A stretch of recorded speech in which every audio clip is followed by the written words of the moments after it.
Hello friends, welcome back to my YouTube channel.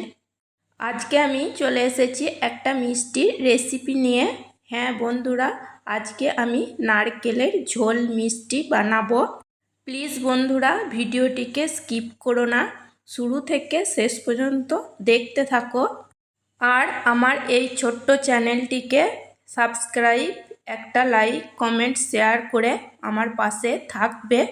নারকেলের ঝোল মিষ্টি বানাবার জন্য আমি এখানে একটা নারকেলকে কুড়ে নিয়েছি আর নিয়েছি 500 গ্রাম চিনি।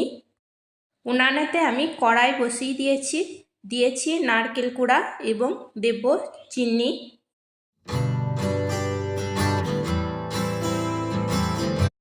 হাফ গ্লাস মতো জল দেব। সব কিছু নাড়াচাড়া করে ভালো করে মিশিয়ে নেব এবং চিনি গলিয়ে নেব। দেখো, চিনি গলতে শুরু করেছে। খুন্তি দিয়ে বারবার নাড়াচাড়া করে নিতে হবে, না হলে নিচেতে লেগে যেতে পারে। চিনি সম্পূর্ণভাবে গলে গেছে। দেখো, এটা ভালো মতো ফুটতে শুরু করেছে এবং চিনি গলে যাওয়ার ফলে একটু ঝোল মতো হয়ে গেছে। এতটা ঝোল রাখবো না, আর একটু ঘন করে নেব। এই নারকেলের ঝোল মিষ্টিটাও খেতে ভীষণ ভালো লাগে। তোমাদের যদি মিষ্টির পরিমাণটা বেশি মনে হয় তাহলে তোমাদের নিজেদের টেস্ট অনুযায়ী মিষ্টি দিয়ে নেবে। আর এই রেসিপিটা যদি তোমাদের ভালো লেগে থাকে তাহলে অবশ্যই একবার বাড়িতে বানিয়ে নিও। নারকেলের ঝোল মিষ্টিটা তৈরি হয়ে গেছে। এর থেকে আর আমি ঘন করব না। এটা ঠান্ডা হয়ে গেলে আর একটু ঘন হয়ে যাবে। এখন আমি এতে দেব 1 চামচ এলাচের গুঁড়ো। এলাচের গুঁড়ো ভালো করে মিশিয়ে নেব। ব্যাস, তৈরি হয়ে গেছে নারকেলের ঝোল মিষ্টি।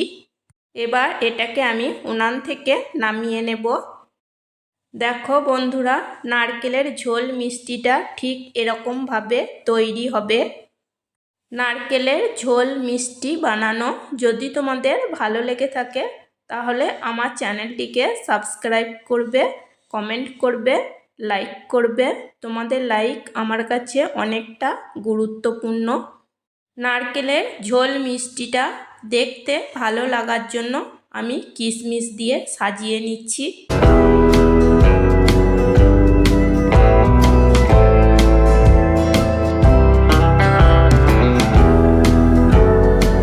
প্লিজ বন্ধুরা, পাশে থেকো। আজকের মতো এই পর্যন্তই। চলো, টাটা, বাই।